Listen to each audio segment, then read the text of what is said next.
Welcome to Kenilworth Golf Club. I am Adam Gray, the head professional, and this is my guide on how to play the course.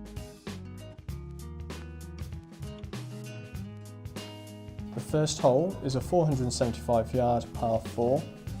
A 3-wood off the tee is required to stay short of the ditch at 300 yards. A challenging second shot off a downslope with a long iron or fairway wood to a well-guarded green that slopes from front to back.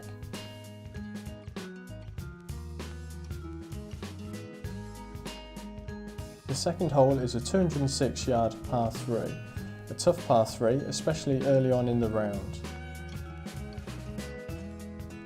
Play for the front of the green, as the further back you go the tighter it gets without a bounce on the left.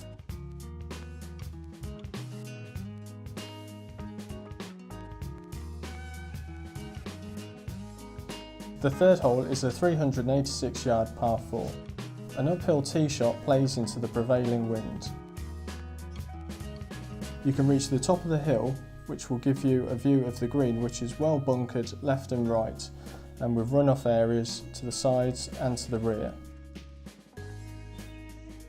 An accurate second shot is required to find the putting surface, which is fairly flat. The fourth hole is a 142-yard par 3, a medium to short iron to an elevated green which slopes severely from back to front. Make sure your tee shot stays below the hole for an easier uphill putt.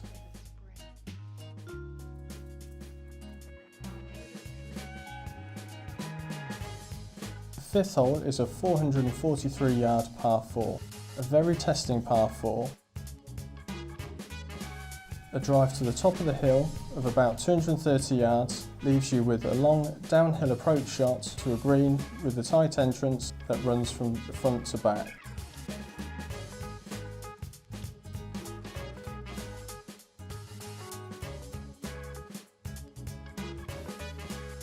The sixth hole is a 499-yard par 5, the first par 5 on the course and a good birdie opportunity.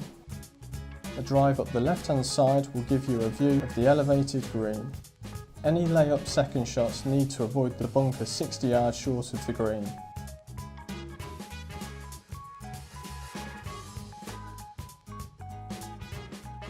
The seventh hole is a 140-yard par 3, the shortest par 3 on the course and a good birdie chance. With a large bunker at the front, runoff areas to the side and to the rear of the green, it requires an accurate tee shot.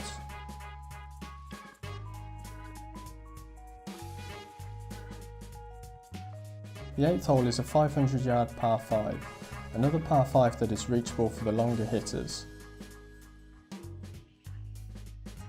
A drive must hug the left-hand side of a sloping fairway, and an accurate second shot is required to avoid the fairway bunker 70 yards short and to find the narrow entrance to the green.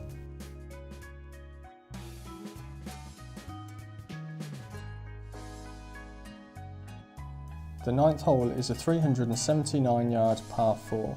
The dogleg left requires a drive from the elevated tee down to the right side to avoid being blocked out by the trees. An uphill second shot to a semi-blind green requires good distance control and accuracy.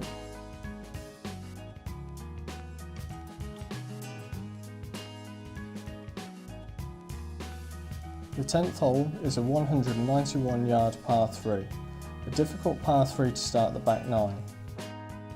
A long iron is required to find the undulated green, with bunkers guarding the front left and right side of the green. A par 3 here is always welcome.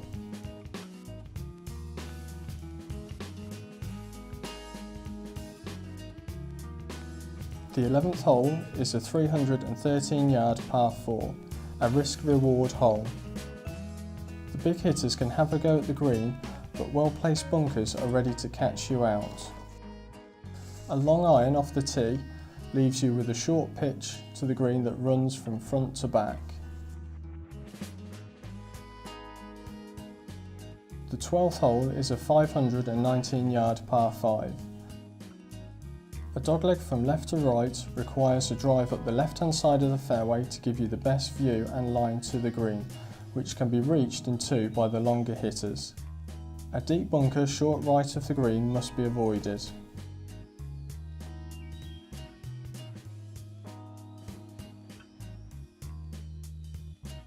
The 13th hole is a 384-yard par 4.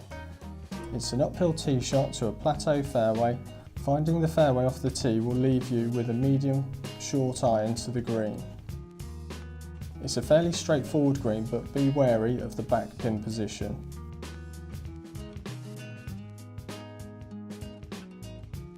The 14th hole is a 318-yard par 4. Another risk-reward hole for the longer hitters. Accuracy is required as anything left will find the ditch and shots to the right will be blocked out by the trees. A deceptive green that runs from front right to back left.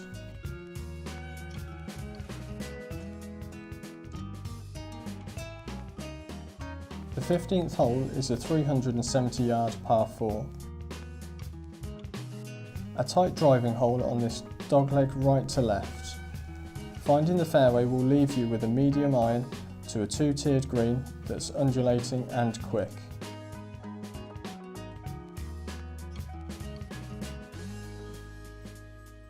The 16th hole is a 519-yard par 5, the most difficult par 5 on the golf course. A drive down the right side is a must to find this sloping fairway that runs towards the outer bounds on the left. An awkward second shot off the sloping line needs to find the flat part of the fairway 50 yards short of the green.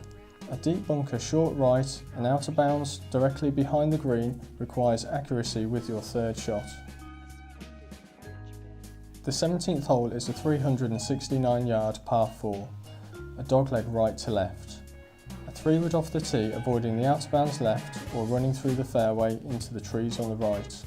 A medium to short iron to the target, avoiding the deep bunker short left and carrying the steep slope on the front third of the green.